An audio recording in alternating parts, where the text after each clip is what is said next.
Oh. There's a lot in an O, isn't there? That little word there. And it's definitely there. Sometimes in some versions it's added to convey the strength of feeling. But it's clearly there in the original language, in the original Greek language in which New Testament was written. And it's the same sound in Greek too. It's the word O. A word that carries a lot of emotion. Now you'll hear it at a football game, you'll hear it at a concert, you'll hear people responding, wonderful fish and chips. Oh, what great fish and chips I had. It's a word that's full of emotion and feeling and enthusiasm and of worship in this occasion. That's the reaction of Paul to the last 11 chapters of God's truth that God has inspired him to write, to think and to write. And it is where Paul's heart, the writer's heart, went when he thought about all these things.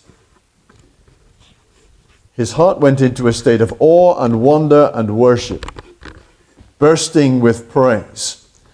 And of course, this is where all thinking about God should go. All true thinking about God is not merely a clinical, cold, academic pursuit, but it's something that ought to ignite the heart with praise. Worship. The posh word is doxology. It's a word simply that means talking about glory, about God's glory. All theology, all thinking about God should lead to doxology. And as we read about justification in Romans, how God makes us right with him through simple faith in Jesus, and as we read about salvation, how God saves us from his own wrath and condemnation that we deserve for our sin and for our rejection of him, as we read about reconciliation and how God reconciles us to himself, though we have so deeply offended him, as we read about adoption, how God makes us his children, gives us his spirit of adoption, and that wonderful inheritance that belongs to those who are his children. And even in these later chapters, when we read about and think about election and predestination and how God chooses some and not others, and the mystery of that, and the sovereignty of that, and the mercy of that, the great love, the amazing grace, and the great wisdom of God and how he is working it all out amongst Jews and Gentiles, we are to fall on our knees in worship, praise him for his great plan of salvation. Worship, fall down on your knees before him. That is the right response to all that we get in the book of Romans, in this wonderful theology that we find in this letter. Fall down on your knees. Now I remember being as a student in a Christian Union meeting. We were singing one of these old 80s choruses.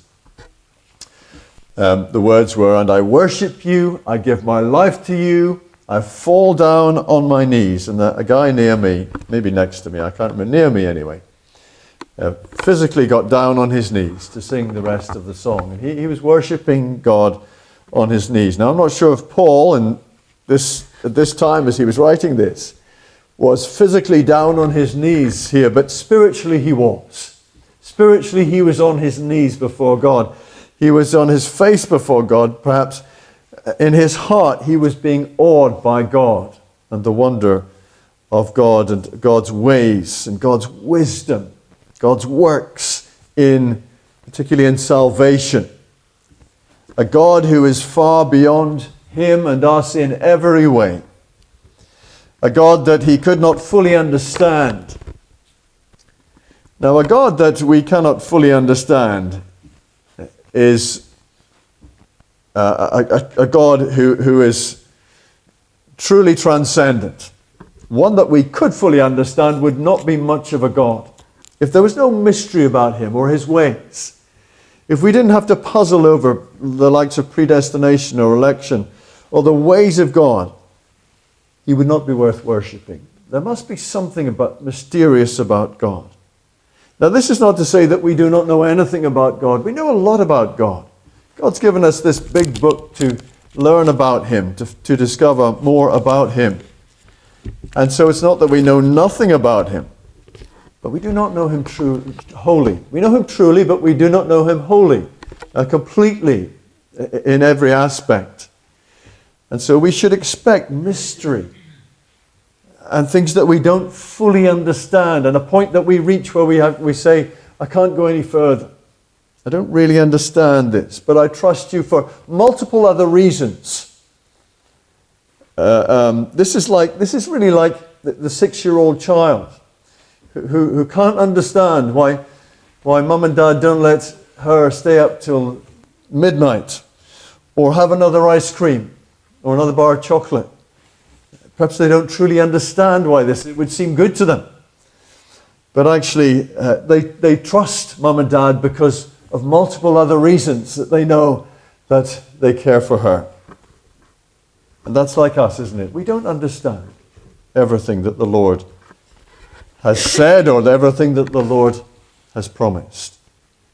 But we trust him for many other reasons.